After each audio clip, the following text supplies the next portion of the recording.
Hi అండి. మామిడికాయతో ఎప్పుడైనా మామిడికాయ కర్రీ ట్రై చేశారా? ట్రై చేయకపోతే ట్రై చేయండి. టేస్ట్ అయితే చాలా బావుంటుంది. చేయడం కూడా చాలా ఈజీ.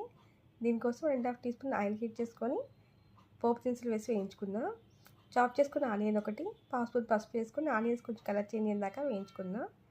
చాప్ చేసుకున్న వంకాయ ముక్కలు కూడా వేసుకొని మొత్తం కలిసేలాగా మిక్స్ చేసుకొని వంకాయ ముక్కలు కొంచెం మెత్తబడిందాక కుక్ చేసుకొని మన టేస్ట్ తగ్గట్టుగా సాల్ట్‌ని యాడ్ చేసుకొని వంకాయ ముక్కలు ఫ్రై చేసుకుందాం. వంకాయ ముక్కలు పూర్తిగా ఫ్రై అయిన తర్వాత చాప్ చేసుకున్న మామిడికాయ ముక్కలు వేసుకొని మొత్తం కలిసేలా మిక్స్ చేసుకొని 2 మినిట్స్ కుక్ చేసుకుందాం. మామిడికాయ ముక్క ఈజీగానే మగ్గిపోతుంది. అందుకే లాస్ట్‌లో యాడ్ చేసుకోవాలి. చూడండి, మామిడికాయ ముక్కలు కూడా ఆల్మోస్ట్ మగ్గిపోయాయి. 1½ teaspoon red chilli powder వేసుకొని మొత్తం కలిసేలాగా మిక్స్ చేసుకొని ఒక 2 మినిట్స్ కుక్ చేసుకొని ఫైనల్‌గా చాప్ చేసుకున్న వెల్లుల్లి రేఖలు వేసుకొని మొత్తం కలిసేలా మిక్స్ చేసుకొని స్టవ్ ఆఫ్ చేసుకొని సర్వ్ చేసుకుందాం. ఎంతో టేస్టీగా ఉంటే వంకాయ మామిడికాయ కూర రెడీ అయిపోయింది. మీరు కూడా ట్రై చేసి టేస్ట్ చేయండి.